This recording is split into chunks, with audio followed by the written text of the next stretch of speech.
정청래 도착하셨습니까? 네, 여러분 안녕하십니까. 이 시대의 참 판도라인 정청래입니다. 판도라인. 자, 오늘 하실 이야기는 우선 그 김총수 제가 위에서 들어보니까 그 여러 가지 이제 시나리오, 가설 이렇게 있는데요. 대체로 맞고요. 대체로. 제가 봤을 때는 시나리오대로 되지는 않는다. 시나리오대로 되게 만들려고 노력하고 있는 중이에요. 노력하고는 있겠지만 그게 사실상 불가능하다 하는 것을 오늘 이제 이 헌재 최종 변론 일자를 연기하면서 그리고 오늘 재판장에서 박근혜 대통령 대리인단들이 완전 진짜 있을 수 없는 한국 법조사에서는 처음 보는 완전 깽판을 부렸거든요. 재판장에 서서 재판관 심기를 건드리지 않으려고 하는 노력이 처절합니다. 이거 뭐야? 이거 좀 해결해 주세요. 눈이 너무 부셔서 안 돼. 저기는 반짝거리고. 해결할 사람이 아무도 없나? 네, 저희 조명사고가 나가지고 불이 꺼졌어요. 그래서 아마 제 얼굴이 잘 안 보이고 게스트 얼굴도 잘 안 보일 텐데 참 다행이죠. 그래서 이번에는 그냥 만약에 게스트가 나왔는데 얼굴이 궁금하다. 인터넷에 검색해 보세요. 그 사람이 맞겠거니 하고 보시면 되고요. 자, 정청래 의원. 불가능하다는 두 가지 이유를 제가 말씀드리겠습니다. 오늘 헌재 굉장히 이제 최종 막바지 오늘 판결 심판장에서 어떤 일이 벌어졌냐면 법조계에서는 한 번도 있지 않은 일이 벌어졌습니다. 전례가 없어요, 정말. 대통령 대리인단들이 이정미 헌법재판소 재판관들을 향해서 뭐라고 얘기했냐면 국회 측 수석 대변인 대리인 같다 이렇게 얘기했어요. 강일원 네. 재판관을 향해서 그랬죠. 근데 그 강일원 재판관은 제가 국내에서 최고 전문가입니다. 그분 인사청문회 할 때 제가 했어요. 굉장히 훌륭한 분이야. 다 자기가 최고 전문가래. 인사청문회 한번 참석해놓고. 그게 지금 인터넷에서 그 인사청문회 했던 방송이 떠돌아다니고 있어요. 근데 그분이 굉장히 원칙적이고 그리고 헌법에 대해서 해박한 이런 지식을 갖고 있는 분인데 이제 본인들 마음에 안 들다는 거죠. 그러니까 뭐 국회 측 뭐 대리인이라는 둥 대변인이라는 둥 이렇게 하니까 이정미 재판관이 그냥 바로 쏴버렸어요. 적당히 좀 하세요. 그 무슨 그런 망발을 하냐고. 그러니까 그 부분은 사과한다고 이렇게 했는데 김평우라는 분이요. 대한변협 회장했던 분이라고 그러더라고요. 그러면 대한변협 회장 정도 하면 나름대로 그 업계에서는 권위도 있고 실력도 있고 뭐 알아주는 사람일 거 아니에요. 근데 그분이 지금 태극기 집회 서석구 변호사랑 같이 나가고 막 이러더라고요. 그래서 지금 이성을 잃었어요. 자, 오늘 저는 그 행태를 보면서 헌재 분위기는 누구보다도 그 대리인들이 잘 알 거 아닙니까? 판이 기울었다. 그러니 마지막 발악을 한다. 판사한테 덤비진 않는데 여기는 처음으로 판사한테 직접 덤빈 거거든요. 아예 헌재 그러니까 대통령 판정에서. 대리인 쪽에서 왜 헌재를 공격하고 나섰을까? 몇 가지 이유가 있죠. 하나는 그 소위 이제 친박 결집하라 이렇게 부당하게 진행되고 있다. 그래서 결집의 사인이기도 하고 그리고 열심히 자기들이 싸우고 있다는 걸 보여주는 거죠. 그쪽을 자극하려고 하는 것이기도 하고. 근데 이제 이거 이렇게 된 거면 재판 포기하는 거 아니에요. 왜냐하면 일반적으로는 재판을 포기하지 않나 재판관을 공격하지 않아요. 그러면 재판관도 사람인서 열받아가지고 자기 감정에 실린 재판을 할 수 있잖아요, 실제. 그런 걸 우려해서 아무도 건들지 않는데 이 사람들은 그러면 이 재판관들이 어떤 판결을 내려도 상관없다. 대통령한테 불리한 판결을 내리라고 이럴까요? 그렇게 해석들 하지. 아니라는 거지. 나는 이성을 잃은 게 아니고 약속하고 나온 행동이라고 봐요. 다 같이. 그래서 저는 더더욱이 치밀한 행위라고 보는 겁니다. 이 사람들이 다 같이 약속했다고 얘기하면 위험해요. 적어도 변호사들끼리는 이번에 적극 항의하자, 제대로. 대리인단끼리는 그렇게 약속을 했겠죠. 그렇죠. 근데 그게 재판을 포기해서 그런 거냐? 저 사람들 맛이 갔구나. 이건 우리가 바라보는 관점인 거예요. 헌재에서 굉장히 단호하게 입장을 표했잖아요. 22일까지 대통령 출석 여부를 말해달라. 그러면 대통령 출석은 최후 변론 이후에는 안 된다. 우리가 정하겠다. 그리고 와서 읽고 가면 안 된다. 문답을 해야 된다. 그런 얘기를 세게 다 박았어요. 그래서 저는 한 번쯤은 이 재판을 대통령 측을 잘 들어줬다 하는 측에서 한 번은 며칠간은 연기할 수 있다 이렇게 저는 미리 생각을 했는데 24일에서 27일로 연기한 거는 3월 13일 이전에 끝나겠다. 그리고 우리가 한 번 연기를 해줬지 않느냐. 더 이상 셧다마우스. 이 용이라고 저는 생각합니다. 서석구 변호사가 보여주는 돌발 행동만 생각하지 말고 거기 헌법재판관 출신도 있어요. 그 사람- 이동흡? 네. 법을 몰라서 깽판 치는 게 아니라는 거지. 제가 보기에는 그걸 어떤 사인으로 읽냐면 우리는 3명을 확보했어 이제. 그러니 더 중요한 것은 3명은 확보했으니 이 재판이 부당하게 진행되고 있다는 걸 적극적으로 알리는 게 중요하다. 라고 판단했기 때문에 나는 이런 행동을 하는 거라고 해석합니다, 저는. 3명을 확보를 했다. 아니, 자기들이 믿기에. 자기들이 믿기에. 마음속에 있는 거니까. 아니 저렇게 깽판 쳤는데 네. 약속했던 3명이 너무 깽판 치네 하고 아니죠. 마음을 바꾸면 어떡해. 물론 그럴 위험도 있으나 그만큼 자신 있다고 생각하는 거죠, 저는. 저 3명설이 왜 나왔냐면, 예. 8명 지금 하고 있잖아요. 근데 안 물어보고 침묵을 지키는 재판관이 3명 있다는 거예요. 근데 그거보다 훨씬 더 이전에 나온 얘기예요. 그 얘기가 나온 다음에 그 3명이 누군가를 찾다 보니 질문 안 한 사람들이 아닐까 이렇게 된 거죠. 실제로 이제 제가 그래서 그런 건지 저도 이제 이게 겁이 나잖아요. 두렵고. 근데 그거는 아닌 것으로 저는 확인했어요. 왜냐면 그러니까 그분들은 다른 심판 때도 주로 말을 안 하고 듣는 쪽으로. 2사람 플러스 1, 세 번째를 설득하고 있다 뭐 이런 썰들은 나온 지가 한 달이 넘었는데 그 사람들이 누군지 알 길이 없으니까 겨우 질문을 하냐 안 하냐 가지고 따지고 있었던 거지. 보수와 진보가 아니잖아요. 우리 계속 얘기해왔던 게 상식과 비상식의 문제라고요. 용감하게 자기 이름을 걸고 평생 기록에 남을 거에 비상식의 편에 선다? 우리의 상식이 모두에게 통할 거라고 생각하면 촛불 집회에 나온 사람들밖에 이해가 안 가는 거예요. 나머지 사람들 이해가 안 가는 거야. 변협 회장이 왜 그 자리에 가 있냐고. 이해 가요?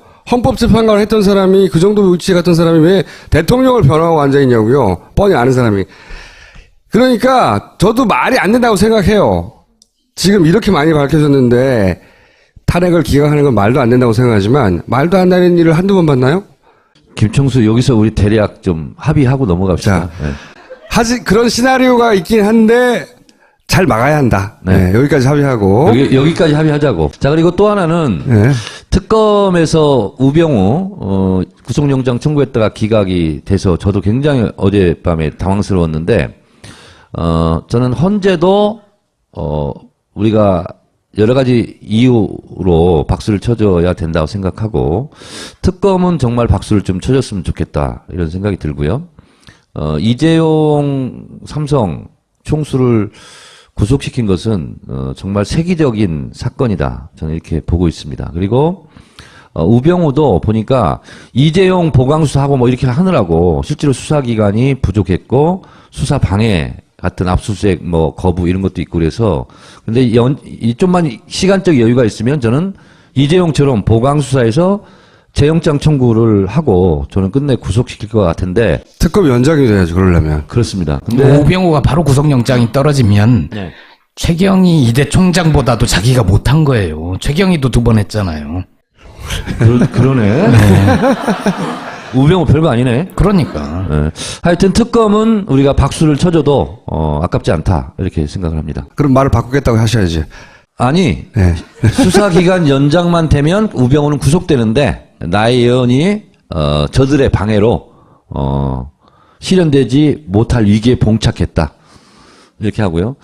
더불어민주당 콜센터 2월 15일부터 국민경선 선거인단 신청이 들어갔는데 첫날 알 수 없는 이상한 공격이 있었습니다. 김총수는 동의하나요? 선관위 디도스 공격 같은 그렇죠. 콜센터 공격. 콜센터 공격이 있었습니다. 그럼 예를 들어서 상대 당의 콜센터로 가는 전화를 방해하는 거죠. 디도스로. 이번에는 경선 과정에서 경선에 접수하려고 하는 사람들을 지금 방해한 거죠. 네. 그러니까 한 컴퓨터 사람은 못하니까 그 정도로 790콜을 전화를 걸었어요. 한 사람이.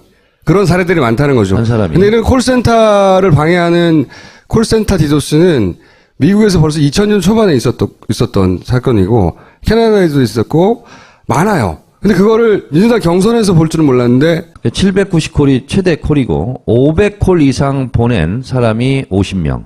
500번을 콜을 할 수 있을 것 같아요? 그게 디도스지. 그리고 100콜 이상 한 것이 500명. 그 기계가 한 거예요. 그럼 다른 사람 전화를 못 받거든. 그러니까 전화를 받아야 되는데 그게 계속 가니까 전화가 안 될 뿐만 아니라 서버가 계속 다운되는 거예요. 키기만 하면 다운되고. 콜을 누르기만 하면 기계로 다운되고. 걸어놓은 거죠. 그래서 그걸 보고 이제 오토콜 시스템 ACS라고 하는데 그 공격을 받은 것으로 보입니다. 그래서 당에 제가 이거는 사법당국에 수사 의뢰를 해야 된다. 해야죠. 지금 했고요.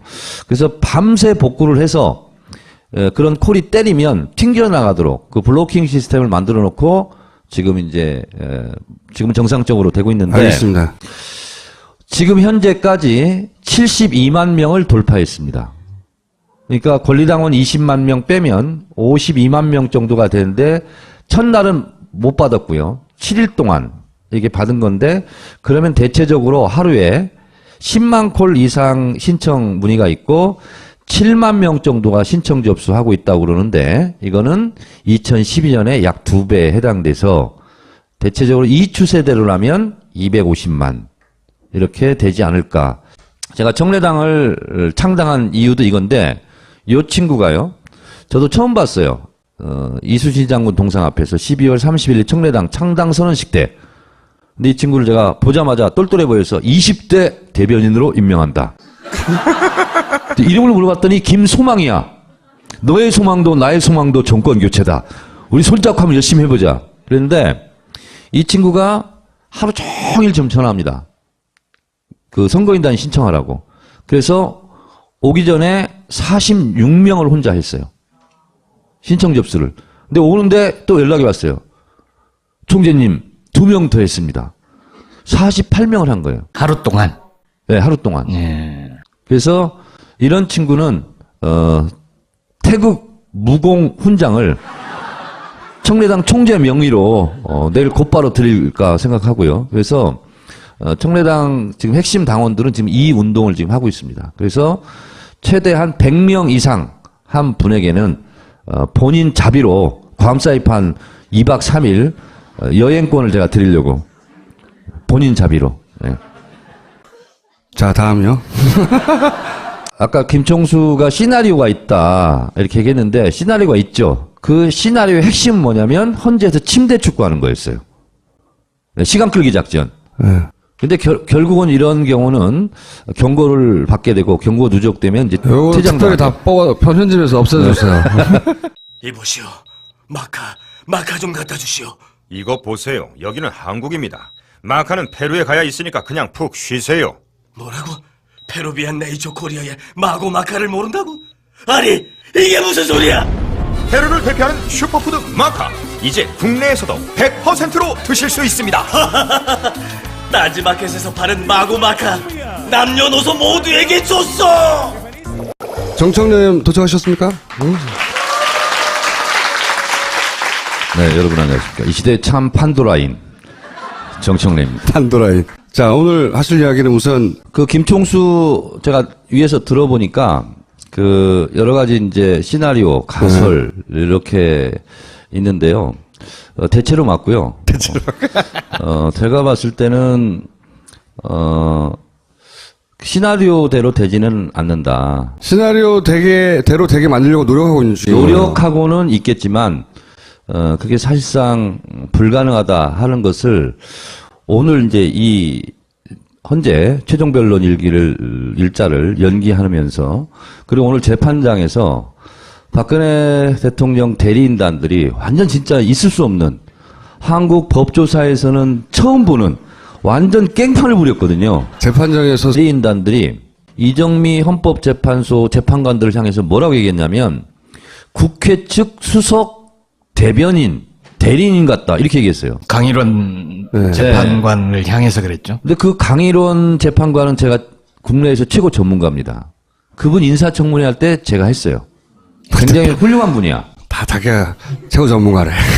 인사청문회 한번 참석해놓고. 그게 지금 인터넷에서 그 인사청문회 했던 방송이 떠돌아다니고 있어요. 근데 그분이 굉장히 원칙적이고 그리고 헌법에 대해서 해박한 이런 지식을 갖고 있는 분인데 이제 본인들 마음에 안 든다는 거죠. 그러니까 뭐 국회 측 뭐 대리인이라는 동, 대변인이라는 동 이렇게 하니까 이정미 재판관이 그냥 바로 쏴버렸어요. 적당히 좀 하세요. 그 무슨 그런 막말을 하냐고. 그러니까 그 부분은 사과한다고 이렇게 했는데 김평우라는 분이요. 대한변협 회장했던 분이라고 그러더라고요. 그러면 대한변협 회장 정도 하면 나름대로 그 업계에서는 권위도 있고 실력도 있고 뭐 알아주는 사람일 거 아니에요. 근데 그분이 지금 태극기 집회 서석구 변호사랑 같이 나가고 막 이러더라고요. 그래서 지금 이성을 잃었어요. 자, 오늘 저는 그 행태를 보면서 현재 분위기는 누구보다도 그 대리인들이 잘 알 거 아닙니까? 판이 기울었다. 그러니 마지막 발악을 한다. 판사한테 덤비진 않는데 여기는 처음으로 판사한테 직접 덤빈 거거든요. 아예 헌재 그러니까 대통령 판정에서. 대리인 쪽에서 왜 헌재를 공격하고 나섰을까? 몇 가지 이유가 있죠. 하나는 그 소위 이제 친박 결집하라 이렇게 부당하게 진행되고 있다. 그래서 결집에 사인이기도 하고 그리고 열심히 자기들이 싸우고 있다는 걸 보여주는 거죠. 그쪽을 자극하려고 하는 것이기도 하고. 근데 이제 이거 이렇게 된 거면 재판 포기하는 거 아니에요. 왜냐하면 일반적으로는 재판을 포기하지 않나 재판관을 공격하지 않아요. 그러면 재판관도 사람인서 열받아가지고 자기 감정에 실린 재판을 할 수 있잖아요, 실제. 그런 걸 우려해서 아무도 건들지 않는데 이 사람들은 그러면 이 재판관들이 어떤 판결을 내려도 상관없다. 대통령한테 불리한 판결을 내리라고 이럴까요? 그렇게 해석들 하지. 아니라는 거지. 나는 이성을 잃은 게 아니고 약속하고 나온 행동이라고 봐요. 다 같이. 그래서 저는 더더욱이 치밀한 행위라고 보는 겁니다. 이 사람들이 다 같이 약속했다고 얘기하면 위험해요. 적어도 변호사들끼리는 이번에 적극 항의하자. 제대로. 대리인단끼리는 그렇게 약속을 했겠죠. 그렇죠. 근데 그게 재판을 포기해서 그런 거냐? 저 사람들 맛이 갔구나. 이건 우리가 바라보는 관점인 거예요. 헌재에서 굉장히 단호하게 입장을 표했잖아요. 22일까지 대통령 출석 여부를 말해달라. 그러면 대통령 출석은 최후 변론 이후에는 안 된다. 우리가 그래서 재판관 심기를 건드리지 않으려고 하는 노력이 처절합니다. 이거 뭐야? 이거 좀 해결해 주세요. 눈이 너무 부셔서 안 돼. 저기는 반짝거리고. 해결할 사람이 아무도 없나?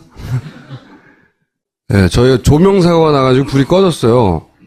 그래서 아마 제 얼굴이 잘 안 보이고 게스트 얼굴도 잘 안 보일 텐데 참 다행이죠. 그래서 이번에는 그냥 만약에 게스트가 나왔는데 얼굴이 궁금하다. 인터넷에 검색해 보세요. 그 사람이 맞겠거니 하고 보시면 되고요. 자, 정청래 의원 불가능하다는 두 가지 이유를 제가 말씀드리겠습니다. 오늘 헌재 굉장히 이제 최종 막바지 오늘 판결 심판장에서 어떤 일이 벌어졌냐면 법조계에서는 한 번도 있지 않은 일이 벌어졌습니다. 전례가 없어요, 정말. 대통령